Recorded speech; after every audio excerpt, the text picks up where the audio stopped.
I want to talk to you today about daylight savings time and why we should stop the clocks and why it should end. So personally, I hate daylight savings time. It's a waste. It kills me every year. I hate springing forward. I hate falling back. They either need to split the difference or set one standard time and be done with it. Right now in the United States, there are 36 states that have bills in place that have been proposed to do just that. That being said, in order for a nationwide issue for this to actually happen, it actually has to go before our legislature.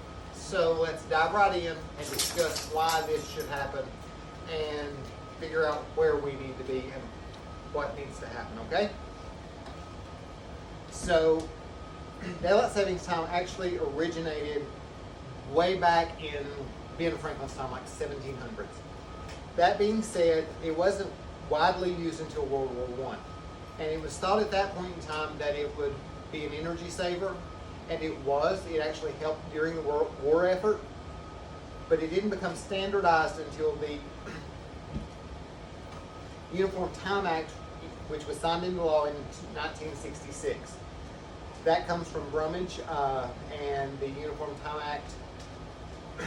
And basically that was when the legislature met and there was a lot of different states using and even different municipalities using daylight savings time, but not everybody was on board.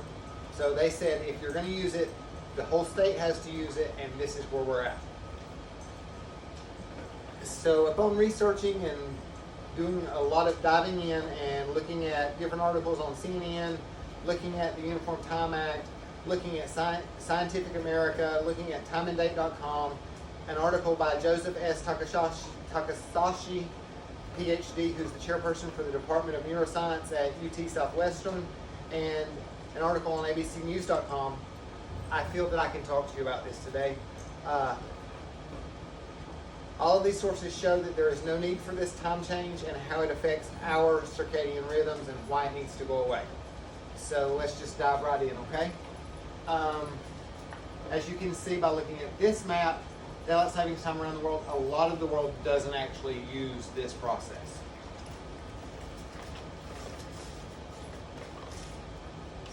So,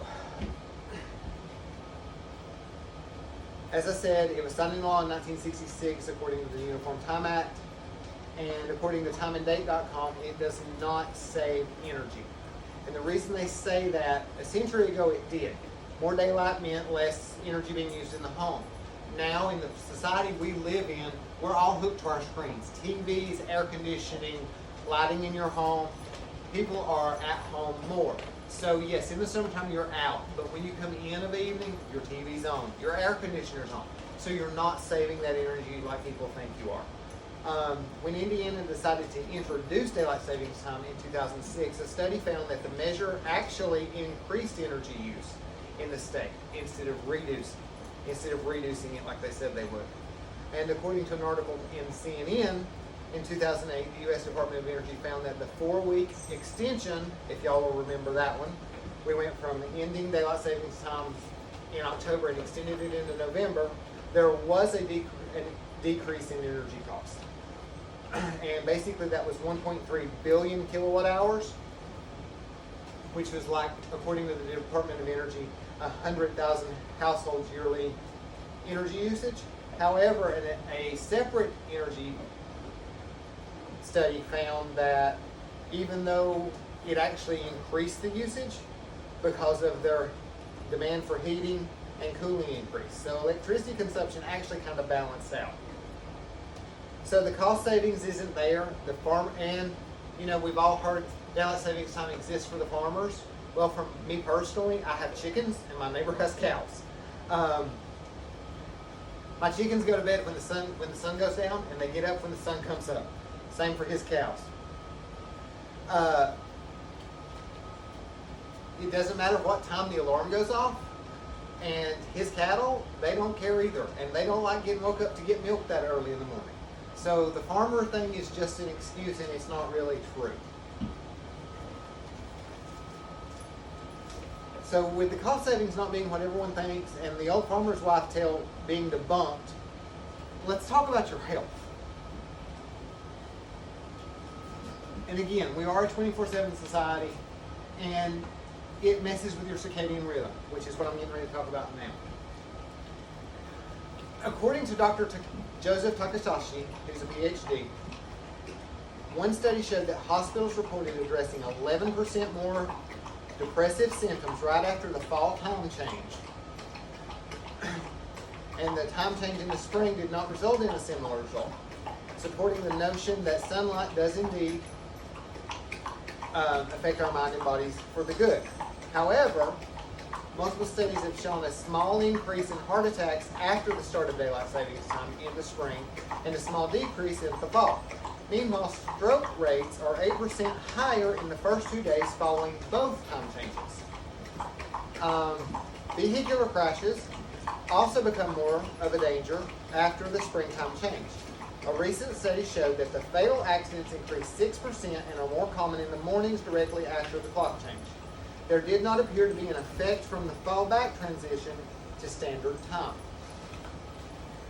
So basically, with that being said, if you think about it, your body's used to being in the groove, and then all of a sudden you get thrown for a loop, so you're not as alert, you're not as awake, and now, oh my God, your stress level's increased, and you're up earlier, and you're having issues.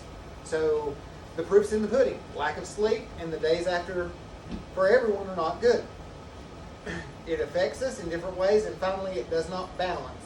But is it really worth the risk? So there was a study done by a national insurance company, and this shows the fatal crashes from 2013 to 2018. And the way it's split is the purple or blue is the fall, and the pink is the spring.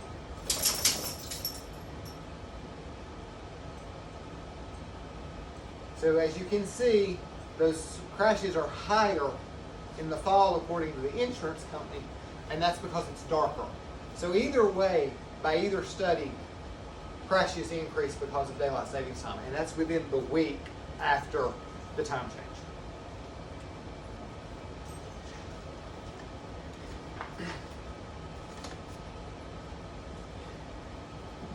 So, according to Scientific American, in many countries this might be the one of the last instances in which people can make the adjustment.